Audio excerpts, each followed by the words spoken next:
Hello, I am Tim. I'm a PhD candidate at the TU Munich in the lab of Josh Pauling, and we collaborated with the Shashenko lab on this project and performed the computational analysis.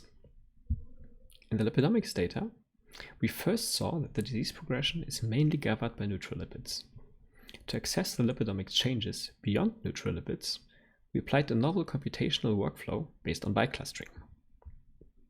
Biclustering is similar to clustering, so it's unsupervised, which allows us to detect novel patterns in the data without depending on labels such as the disease status. An advantage of biclustering over traditional clustering is that we do not only cluster patients, but also lipids, revealing characteristic lipid signatures for patient groups. Our new method integrates the results of multiple algorithms and presents them as networks, which gives us more confidence about the predictions. Applying the method on the lipidomics data resulted in this network.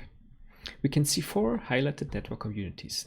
2 of them consist mainly of NASH patients, but also include some NAFLD patients, whereas the other communities are enriched with patients with a healthy liver, but also include some NAFLD patients.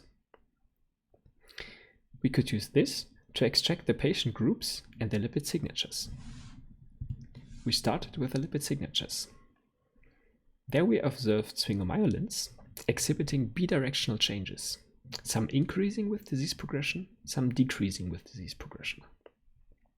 Next, we used the 2 most characteristic sphingomyelins as ratios to classify the patients. This worked well for some scenarios, but failed for the interesting cases. We want to differentiate NAFLD patients from the ones of the previous and later stages. To improve this, we subgroup the NAFLD patients by their occurrence in the bicluster communities. Samples clustering together with the healthy patients were defined as healthy NAFLDs, and patients clustering together with the NASH patients were defined as sick NAFLDs. When looking at the sphingomyelin ratios, we can see that these NAFLD subgroups describe the disease progression from healthy to NASH quite well.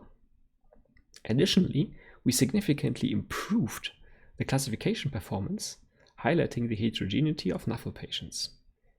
In the end, we were also able to confirm this with the clinical information about the patients.